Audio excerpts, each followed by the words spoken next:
اعوذ باللہ من الشیطان الرجیم بسم اللہ الرحمن الرحیم الحمد للہ رب العالمین الرحمن الرحیم مالک یوم الدین ایاک نعبد و ایاک نستعین اہدنا الصراط المستقیم صراط الذین انعمت علیہم غیر المغضوب علیہم ولا الضالین آمین بسم اللہ الرحمن الرحیم ان اللہ و ملائکتہ یصلون علی النبی یا ایہا الذین آمنوا صلوا علیہ وسلموا تسلیما۔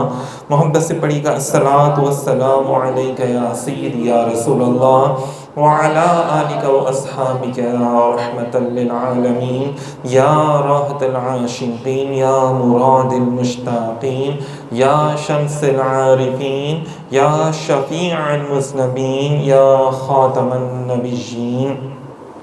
سامعین محترم، اللہ رب العزت کا بے پایہ لطف و کرم کہ آج ہم لوگ جس محفل پاک میں موجود ہیں، حاضر ہیں، یہ حضور سخی علی بن عثمان حجویری المعروف داتا گنج بخش فیض عالم سرکار رحمۃ اللہ علیہ کے عرس پاک کے حوالے سے منعقد کی گئی ہے، اور آج انشاءاللہ تعالی جو بیان ہوگا وہ تعلیمات فیض عالم، مطلب تعلیمات جو ہیں حضور سخی فیض عالم سرکار کی، وہ انشاءاللہ العزیز کوشش کریں کہ ان کو مختصر انداز میں بیان کریں۔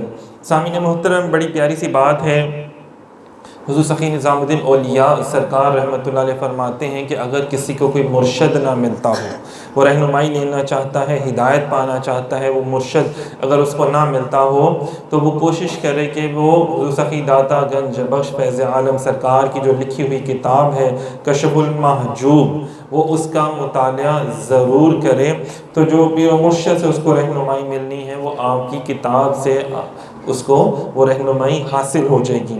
لیکن اس کا یہ قطعی مطلب نہیں ہے کہ وہ پیر و مرشد کی جو تلاش ہے وہ چھوڑ دے، کیونکہ خود صاحب کتاب حضور قبلہ داتا گنج بخش فیض عالم سرکار رحمۃ اللہ علیہ، جب آپ ماشاءاللہ سادات ہیں، سادات کے گھرانے میں آپ پیدا ہوئے، تو آپ نے ماشاءاللہ قرآن حفظ کیا، سیرت پاک کا مطالعہ کیا، احادیث کا مطالعہ کیا، علم باقاعدہ حاصل کیا، باقاعدہ قرآن پاک پڑھا، تفسیر کا علم حاصل کیا، اور اس دور میں جو علوم موجود تھے وہ آپ نے باقاعدہ حاصل کیا۔ یہی وجہ ہے کہ جب آپ نے کتاب لکھی تو آپ نے کتاب کا پہلا باب بھی علم کی موضوع پر رکھا کہ علم حاصل کرنا ہم سب کے لیے، اور خاص کر جو ساتھی جو دوست احباب علم تصوف حاصل کرنا چاہتے ہیں، روحانیت میں آگے بڑھنا چاہتے ہیں، عشق الہی پانا چاہتے ہیں، تو ان کے لیے علم کتنا زیادہ ضروری ہے۔ تو آپ سرکار رحمۃ اللہ علیہ نے صرف علم کے حصول کے لیے، ظاہری علم کے حصول کے لیے بے شمار سفر کیا، اور اس کے بعد جب ظاہری علوم حاصل کر لیے تو پھر آپ نے باطنی علم حاصل کرنے کے لیے پوری اسلامی دنیا کا سفر کیا، بیعت کرنے کے لیے۔ اب تو بیعت کرنے کے لیے آپ نے کہ پیر و مرشد کی تلاش کے لیے، دیکھیں آج سے 1000 سال پہلے کی بات میں آپ کو بتا رہا ہوں، تو 1000 سال پہلے بھی لوگ جو تھے وہ دین کا علم حاصل کرتے تھے، اور اس کے بعد پیر و مرشد کیا تلاش کرتے تھے کہ یار کوئی مجھے ایسا شخص مل جائے جو مجھے میرے رب تک پہنچا دے، جو مجھے میرے رب کا رستہ بتا دے۔ سامعین محترم، اگر ایک بندہ جو ہے نا وہ کتاب پوری پڑھ لیتا ہے تیراکی کی، سوئمنگ کی، اور وہ کتاب پڑھ کے چلا جاتا ہے دریا کے اندر، جناب مجھے تو میں نے کتاب پڑھ لی ہے، اب مجھے سوئمنگ آ جائے گی، لیکن جب وہ دریا میں جاتا ہے تو وہ تیرنے کی بجائے ڈوب جاتا ہے، کیونکہ اس نے کسی استاد سے باقاعدہ تیراکی نہیں سیکھی، اسی لیے وہ ڈوب جاتا ہے۔ تو اسی لیے اگر ہم کتابیں تو پڑھ لیتے ہیں لیکن پراپر طریقے سے تصوف میں صوفی نہیں بن پاتے، تو اس کے لیے کسی ظاہری کسی اللہ والے کی بارگاہ میں بیٹھنا انتہائی ضروری ہے، جو ہمیں کتاب کے ساتھ پریکٹیکل بھی کر کے بتائے گا کہ بھئی کسی کو معاف کرنا کیسا ہوتا ہے، کسی کو معاف کرنا کیسے ہوتا ہے، اور بانٹنا کیا ہوتا ہے، اور اخلاص کے صحیح معنی کیا ہوتے ہیں۔ تو یہ اللہ رب العزت کا خاص کرم ہے کہ ہمیں ایک بڑے استاد ملے، اور وہ ہے حضور سخی داتا گنج بخش فیض عالم سرکار رحمۃ اللہ علیہ کہ یہ وہ کتاب ہے کہ آپ نے اس کتاب میں اپنے زمانے طالب علمی سے لے کے تمام گفتگو جو ہے وہ آپ نے، اور اپنے دور حاضر جو آپ کے ہم اثر جو بزرگان دین تھے، یا جو آپ سے پہلے تشریف لے جا چکے ہوئے تھے، وصال فرما چکے تھے، ان کا بھی ذکر تفصیلاً آپ نے اس کتاب کے اندر کیا، اور قرآن پاک کی آیات جہاں جہاں ضرورت پیش آئی اور جہاں جہاں احادیث کی ضرورت پیش آئی تو آپ نے وہاں پہ قرآن پاک اور احادیث کا باقاعدہ ریفرنس دیا، باقاعدہ بتایا کہ یہ فرمان جو ہے میرے نبی پاک صلی اللہ علیہ وسلم کا فرمان ہے، اور اس فرمان عالی شان پر کیسے اولیاء کرام نے عمل کیا اور اپنی زندگی کو نبی پاک صلی اللہ علیہ وسلم کی سیرت پاک کا عملی نمونہ بنایا۔ یہ نہیں کہ صرف کہا، جو کہا اور اس کے اوپر عمل نہیں کیا۔ فرمایا جب تک ہم علم کے پودے کو عمل کا پانی نہیں دیں گے تو وہ کبھی بھی بڑھے گا نہیں۔ اگر پودے آپ گھر تو لے آئیں لیکن آپ اس کو پانی نہ دیں، کھاد نہ ڈالیں، تو جب تک آپ اس کو مجاہدے کی اور جب تک عمل کی، جب تک ذوق کی، ذکر کی کھاد اور یہ پانی نہیں اس کو روشنی ملے گی تو پھر کیا ہوگا؟ وہ علم بھی سارا الٹا آپ کے لیے منافع کی بجائے وہ نقصان کا باعث بن جائے گا۔ کہ علم میں باج کوئی فقر کماوے کافر مرے، دیوانہ ہو سہ وریاں دی عبادت کرے روے، اللہ کو لو بیگانہ ہو۔ سلطان باہو رحمۃ اللہ علیہ کا فرمان ہے، حضور سخی داتا گنج بخش فیض عالم اپنی کتاب میں فرماتے ہیں کہ ایک بیل اگر کسی کنویں کے گرد چکر لگاتا رہے تو وہ چکر ہی لگاتا جا رہا ہے، اس کو پتہ نہیں ہے میری منزل کون سی ہے۔ تو جب تک منزل نہ ہو، منزل کا تعین نہ ہو، تب تک وہ چکر لگانا فضول ہے۔ تو جب تک علم نہیں ہوگا تو اس کو پتہ نہیں چلے گا کہ یار میں نے اپنے رب تک کیسے پہنچنا ہے، تو میرے رب تک پہنچنے کا جو طریقہ ہے وہ کیا ہے۔ تو آپ نے اس کو بھی بیان فرمایا کہ قل ان کنتم تحبون اللہ واتبعونی یحببکم اللہ، کہ تم چاہتے ہو کہ اللہ تم سے محبت کرے تو تم غلام مصطفیٰ بن جاؤ، تم در مصطفیٰ پر آ جاؤ، تم میرے محبوب نبی پاک صلی اللہ علیہ وسلم کی اطاعت کے ساتھ اتباع بھی کرنا شروع کر دو۔ اب ساتھیوں پتہ چلتا ہے اطاعت کیا ہے کہ جو حضور نے فرمایا کہ بھئی یہ کرنا ہے آپ نے تو وہ ہم نے کرنا ہے، لیکن کچھ ایسی باتیں جو سرکار نے نہیں بھی فرمائی لیکن صحابہ پھر بھی کیا کرتے تھے۔ مطلب کہ ایک مرتبہ سرکار مدینہ علیہ السلام مسکرا رہے تھے وضو کرتے ہوئے نا، ہو سکتا ہے کوئی بات آپ کے ذہن مبارک میں آئی ہو یا کوئی بات ایسی ہوئی ہو، لیکن ایک صحابی رسول وہ بھی وضو کرتے ہوئے مسکرانے لگے تو لوگوں نے پوچھا حضور آپ کیوں مسکرا رہے ہیں؟ فرمایا میں نے اپنے کریم آقا لجپال آقا کو ایک مرتبہ ایسے ہی اسی جگہ پر بیٹھ کے وضو کرتے ہوئے مسکراتے دیکھا تھا۔ تو یہ اتباع ہے کہ ہر ادا جو ہے وہ صحابہ کرام نے جس کو سرکار نے نہیں بھی فرمایا انہوں نے وہ بھی ادا فرمائی، بس حضور کی محبت میں کہ میرے آقا ایسے چلا کرتے تھے، میرے آقا ایسے پانی پیا کرتے تھے، میرے آقا ایسے اپنے بالوں کو سنوارا کرتے تھے کہ سرکار نے زلفیں رکھی ہیں تو میں نے بھی رکھنی ہیں، سرکار نے اگر اپنے پورے بال جو ہیں کٹوائے ہیں بال مبارک تو میں نے بھی اپنے تمام بالوں کو کٹوانا ہے۔ تو یہ میرے دادا حضور سرکار بھی ایسی سنتیں ادا فرمایا کرتے تھے۔ تو سامعین محترم، ایک مرتبہ بابا فرید الدین گنج شکر سرکار رحمۃ اللہ علیہ کی بارگاہ میں پیر مہر علی شاہ صاحب موجود تھے، تو وہاں پہ نعرے لگ رہے تھے حق فرید یا فرید، اللہ محمد چار یار حق فرید یا فرید، مطلب اس طرح نعرے لگا رہے تھے لوگ نا بابا فرید گنج شکر سرکار کے۔ تو بیچ میں کچھ ایسے بھی لوگ ہوتے ہیں جو ہوتے ہیں ماننے والے نہیں بھی ہوتے پھر بھی منہ اٹھا کے چلے جاتے ہیں۔ تو عقیدت ہونا بڑا ضروری ہوتا ہے، اگر آپ اولیاء کی بارگاہ سے کچھ حاصل کرنا چاہتے ہیں تو آپ کے پاس عقیدت اور محبت کا ہونا بڑا ضروری ہے، اور اس کے ساتھ ساتھ ادب کا ہونا بھی بڑا ضروری ہے اولیاء کی بارگاہ میں۔ تو فرمایا اس نے عرض کیا کہ حضور پیر مہر علی شاہ صاحب سے پوچھا کہ حضور یہاں پہ آپ کو نہیں لگتا کہ نعرہ تکبیر لگنا چاہیے، یہاں پہ حق فرید کے نعرے لگ رہے ہیں؟ تو آپ نے فرمایا نہیں یہ بالکل صحیح کر رہے ہیں، اللہ بھی یہی کام کر رہا ہے اس وقت۔ تو انہوں نے کہا حضور یہ کیسے؟ فرمایا تم نے آیت نہیں پڑھی فاذکرونی اذکرکم واشکروا لی ولا تکفرون، تم میرا ذکر کرو میں تمہارا ذکر کروں گا، اور تم میرا شکر ادا کرو ناشکری مت کرو۔ تو اللہ تعالیٰ کیا کرتا ہے کہ جب کوئی بندہ اس کا ذکر کرتا ہے تو اللہ بھی اس کا ذکر کرتا ہے کہ اللہ ظاہری جسم سے پاک ہے۔ تو اللہ پاک جب کسی سے محبت کرتے ہیں نا تو جبرائیل سے فرماتا ہے جبرائیل فلاں بندے سے میں محبت کرتا تم بھی ان سے محبت کرو، اور یہ بات فرشتوں میں پھیلا دو۔ وہ جبرائیل فرشتوں میں آتے ہیں ساتویں آسمان پر، وہ بات پھیلا دیتے ہیں کہ فلاں شخص سے اللہ محبت کرتا ہے تم بھی ان سے محبت کرو۔ وہ چھٹے آسمان کے، پھر پانچویں، چوتھے، تیسرے، دوسرے، پہلے، پھر پہلے آسمان تک فرشتوں کی بات پہنچتی ہے تو ان کو حکم ہوتا ہے کہ زمین والوں پر یہ بات پھیلا دو۔ تو پھر کیا ہوتا ہے کہ کوئی کہاں رہتا ہے، کوئی پاک پتن رہتا ہے تو پوری دنیا میں حق فرید کے نعرے لگ رہے ہوتے ہیں، کوئی لاہور میں داتا کی نگری داتا گنج بخش فیض عالم سرکار کا روزہ مبارک ہے لیکن نعرے جو ہیں وہ پوری دنیا میں لگ رہے ہیں۔ کس کے؟ داتا گنج بخش فیض عالم کے نعرے جو ہیں، گنج بخش فیض عالم مظہر نور خدا، نا کی سارا پیر کامل کاملار رہنما، اپنے اور پرائے سارے نعرہ لگا رہے ہیں اب تو اپنے بھی اور پرائے بھی سارے نعرہ لگا رہے ہیں اس کا۔ تو مطلب انہوں نے اپنی زندگی میں آج سے 1000 سال پہلے اللہ تبارک و تعالیٰ کا ذکر کیا، نہ صرف ذکر کیا بلکہ اللہ کی مخلوق میں پھیلایا بھی۔ پھیلایا کیسے کہ سامعین محترم کیا ہوا کہ آپ کا اخلاق دیکھیں، ہمارا اخلاق اور آپ کا اخلاق دیکھیں کہ آپ کیونکہ بال کٹوانے کے بڑے شوقین تھے، تو ایک مرتبہ ایسے ہی بال آپ نے کٹوائے ہوئے تھے، ٹینڈ جسے کہتے ہیں نا ہم لوگ، کہ بالکل ہی بال کٹوانا، تو آپ درہ راوی پہ سفر کر رہے تھے کشتی میں، تو کچھ اوباش سے نوجوان تھے، بچے تھے، لڑکے تھے، انہوں نے آپ کو تنگ کرنا شروع کر دیا، تو مریدین تھے، ان کو بڑا غصہ ہے کہ یار ہمارے پیر و مرشد اتنی بڑی ہستی ہیں تو یہ ان کو تنگ کر رہے ہیں۔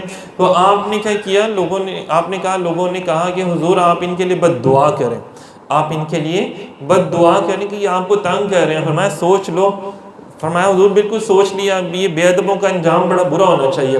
تو آپ نے ہاتھ اٹھائے اور دعا کیا کی کہ مولا جس طرح یہ اب بھی مسکرا رہے ہیں، ہنس رہے ہیں، ان کو قیامت میں بھی اس طرح ہنستا ہوا اٹھانا، قیامت میں بھی یہ اسی طرح ہنستے رہیں، مسکراتے رہیں۔ مریدین نے کہا حضور یہ کیا ماجرا، ہم نے بد دعا کا کہا تھا، ہم دعا دے رہے ہیں۔ اب اس دعا کا نتیجہ کیا ہوا کہ وہی لوگ بڑے پریشان ہوئے کہ یار ہم تو بابا جی کو تنگ کر رہے ہیں اور یہ ہمیں الٹا دعا دے رہے ہیں، اس کا مطلب ہے یہ بہت بڑے اللہ کے نیک بندے ہیں، کیونکہ جو اللہ کا ہو جاتا ہے نا اسی کے اندر رحمانیت والی کیفیات آتی ہیں۔ جو حضور کا سچا غلام ہوتا ہے نا پھر اسی کے اندر رحمت للعالمین والی، رحمت والی، محبت والی، نرمی والی، نوازنے والی، عطا کرنے والی جو ہے وہ کیفیات آتی ہیں۔ یقین کریں جو اپنے آپ کو ولی کہتا ہو لیکن اس کے اندر عطا کرنے کی، دینے کی کیفیت نہ ہو، نرمی کی کیفیت نہ ہو، تو وہ ولی تو نہیں ہو سکتا، کچھ اور ہو سکتا ہے۔ تو آپ سرکار کی دعا کا نتیجہ یہ نکلا کہ وہ آپ کے قدموں میں آ گئے، حضور ہم توبہ کرتے ہیں لیکن آپ کی بارگاہ میں بیٹھ کے توبہ کرنا چاہتے ہیں، حضور قبول فرمائیں۔ فرمایا ایک شرط پہ قبول کروں گا، کیا تم میرے پاس پڑھنے آؤ گے؟ حضور بالکل پڑھنے آئیں گے۔ تو بعد میں پتہ چلا انہی اوباش لڑکوں میں سے کوئی مفتی بن گیا، کوئی محدث بنا، تو کوئی اللہ کا ولی بن گیا۔ تو معلوم ہوا کہ داتا فیض عالم سرکار کا فیض ہے۔ اب دیکھیں فیض کس کو کہتے ہیں؟ ہمارے یہاں پہ عام طور پہ مشہور ہے کہ یار ہم پیران اعظام کے پاس گئے ہیں، پیر صاحب کے پاس گئے ہیں، وہ دعا کریں گے، فیض دیں گے، تو کیا ہوگا؟ میرے گھر اولاد ہو جائے گی، کیا ہوگا؟ میری بیماری ٹھیک ہو جائے گی۔ یار ایسے تو آپ ڈاکٹر کے پاس بھی جاتے ہیں، آپ علاج کریں گے، آپ کی اولاد ہو جائے گی، آپ کی بیماری ٹھیک ہو جائے گی، تو کیا آپ کو ڈاکٹر سے فیض ملا؟ نہیں۔ میں نے تجارت کی، مجھے مال تجارت میں فائدہ ہوا، جس بندے کے ساتھ تجارت کی تھی اس سے فائدہ ہوا مال تجارت میں، تو کیا مجھے اس بندے کا فیض ملا؟ نہیں۔ فیض یہ نہیں ہوتا، یہ تو آپ کہیں پہ بھی جائیں گے تو آپ کو مل جائے گا۔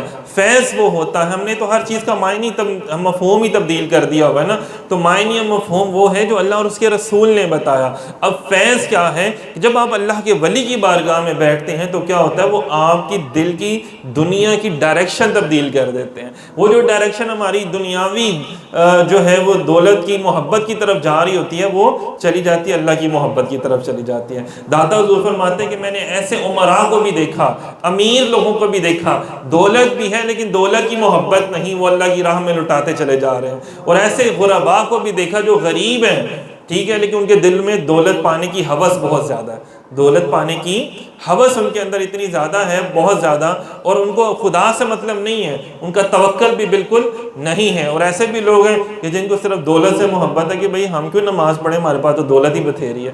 تو فرمایا یہ جو ہوس ہے، یہ جو لالچ ہے، یہ فیض نہیں ہے۔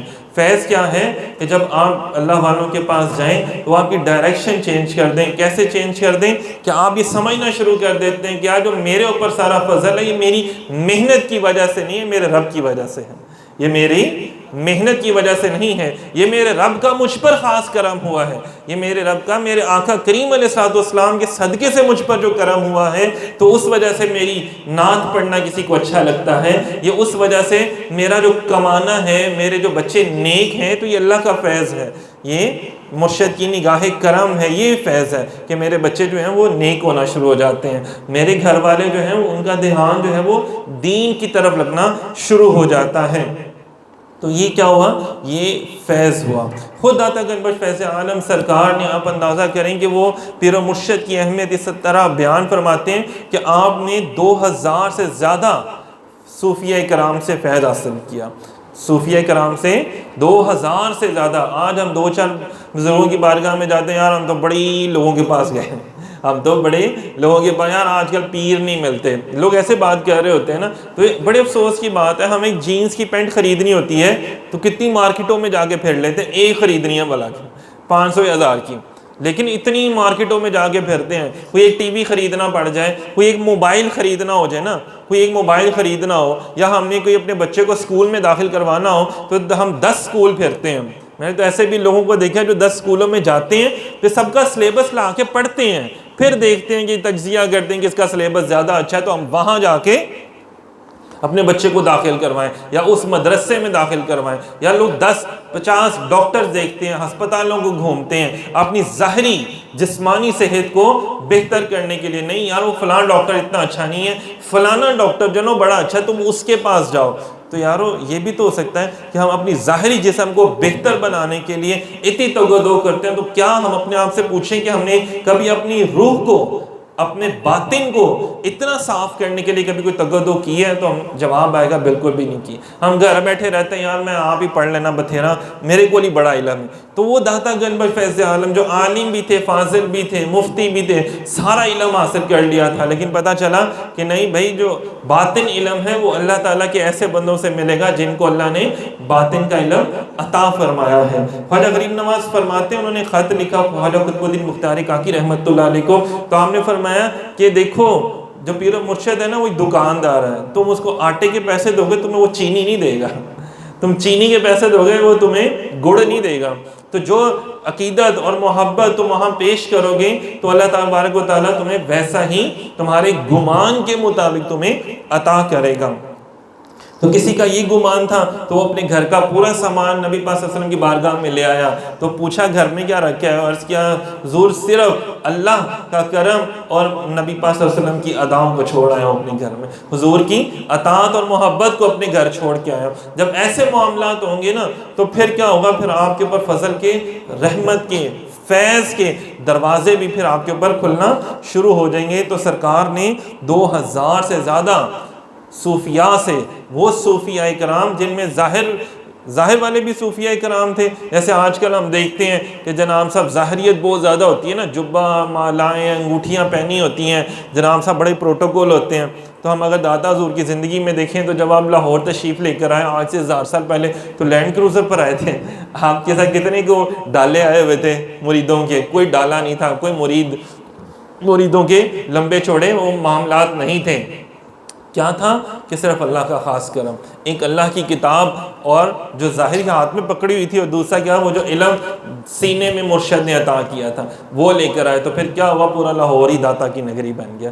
آج اگر پورے ایشیا کو جانا چاہتا ہے تو داتا کی نگری سے جانا چاہتا ہے. یہ میری اور آپ کی، ہم سب کی خوش نصیبی ہے کہ ہم حضور فیض عالم سرکار کے قدموں میں بیٹھے ہوئے ہیں اور مزے لوٹ رہے ہیں. یہ آپ کی عنایات ہیں. اللہ تبارک و تعالیٰ فرماتے ہیں کہ جہاں پہ اللہ کے نیک بندے ہوتے ہیں نا وہاں پہ عذاب الہی نازل نہیں ہوتا.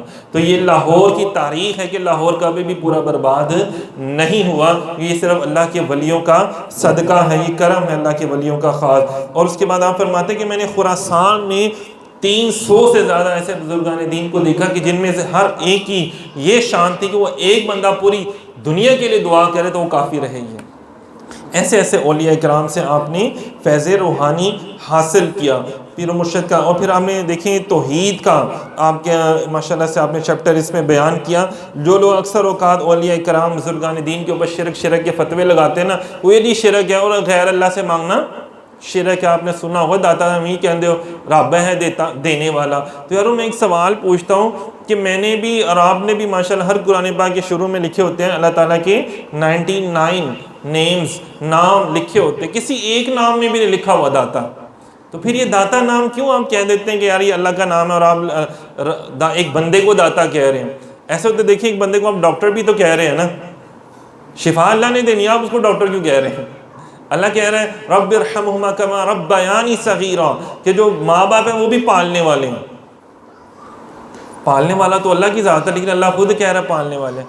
آپ کہتے ہیں مولانا صاحب، تو مولانا کا مطلب کیا ہے؟ مولا کا مددگار. قرآن پاک میں اللہ نے مولانا کا لفظ اپنے لیے بھی استعمال فرمایا. اور امتیوں کے لیے بھی استغفار فرمایا. تو کیا اللہ مددگار ہے تو توبہ نعوذ باللہ کیا بندہ نہیں مددگار ہو سکتا؟ ایک بھائی دوسرے بھائی کا مددگار ہو جانا کیا وہ شرک ہو جاتا ہے؟ نہیں. اللہ تعالیٰ اپنی ذات میں ہے مددگار، وہ اپنی ذات میں سننے دیکھنے والا ہے، وہ اپنی ذات میں پالنے والا ہے. جو بندہ ہے اس کا وہ اس کی عطا سے پالنے والا ہے. جو ماں باپ ہے نا وہ اللہ کی عطا کردہ نعمت جو ہمت طاقت توفیق ہوتی ہے نا اس سے وہ اپنی اولاد کو پالتے ہیں. اگر میں اور آپ سنتے ہیں دیکھتے ہیں، اللہ بھی سنتا اور دیکھتا ہے، بس یہ فرق سمجھنے کی بات ہے کہ ہم اس کی عطا سے سنتے اور دیکھتے ہیں.